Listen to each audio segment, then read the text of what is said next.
Mein Name ist Wolfram Kinzig. Ich lehre Kirchengeschichte hier an der Evangelisch-Theologischen Fakultät mit einem Schwerpunkt auf der Geschichte der alten Kirche. Ich arbeite an mehreren Fragen. Ich nenne 2 Punkte. Das eine ist ein kleines Büchlein, was ich geschrieben habe für ein größeres Publikum über die Christenverfolgungen in der Antike, in der ich versuche darzustellen, wie das Verhältnis der Christen zum römischen Staat ausgesehen hat. Und ein zweites Projekt, an dem ich schon seit vielen Jahren arbeite, ist eine Geschichte des Glaubensbekenntnisses, also sozusagen der Verdichtung der Theologie in Formeln. Und es gibt sehr viele Glaubensbekenntnisse. Die berühmtesten sind das Glaubensbekenntnis von Nicäa und Konstantinopel. Das ist das am weitesten verbreitete. Und in den westlichen Kirchen ist sehr beliebt das apostolische Glaubensbekenntnis. Es gibt aber noch viele weitere. Und ich erforsche die Geschichte dessen und arbeite an einer Monographie dazu.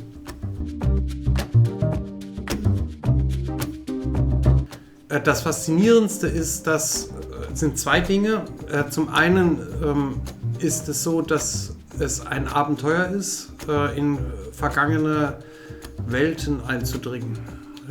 Ich vergleiche das gerne mit tatsächlich einem Forscher oder einem Abenteurer, der ferne Länder entdeckt. So entdecken wir auch ferne Länder, aber in der Geschichte. Das ist die eine faszinierende Seite.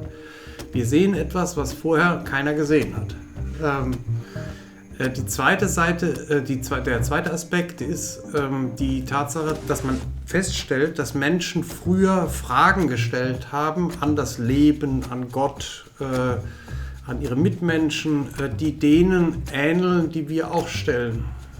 Und mich interessiert dann, welche Antworten wurden gegeben und was kann man eigentlich aus diesen Antworten lernen, auch für heute.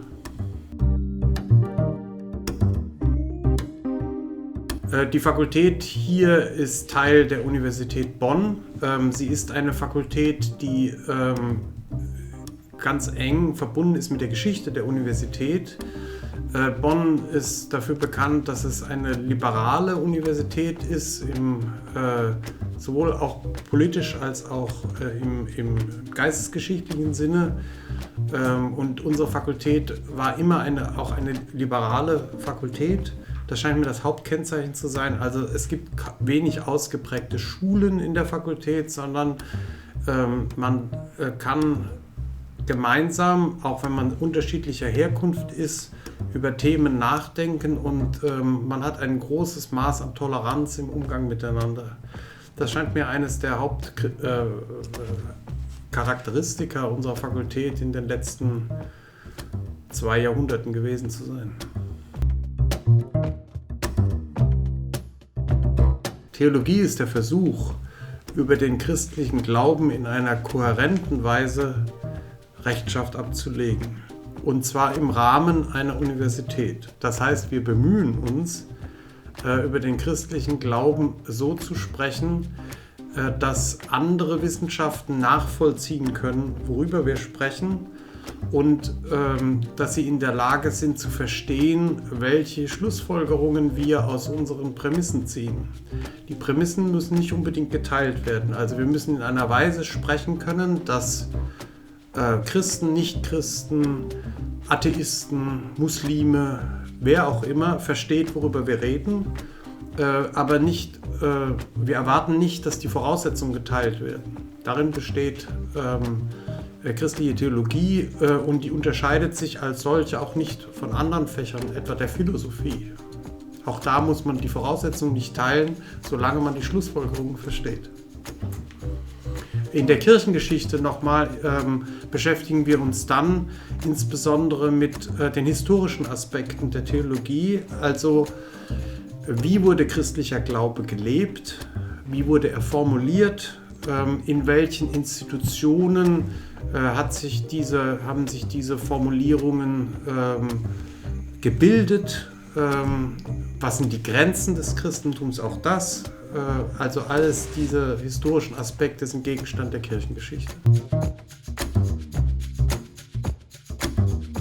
Ja, ich glaube, dass man überhaupt nicht verstehen kann, wie unsere Gesellschaft heute funktioniert, ohne dass man auch Religion allgemein berücksichtigt und dann eben auch die große Rolle des Christentums. Das Christentum ist immer noch die größte Weltreligion und hat die Moderne und unsere Gesellschaft in einer Weise beeinflusst, das kann man kaum überschätzen. Und insofern bedarf es einerseits einer Religionswissenschaft, die vergleichend Religionen untersucht, aber man braucht auch Spezialisten im Bereich des Christentums und dafür ist die Theologie und auch die Kirchengeschichte dann von ganz zentraler Bedeutung.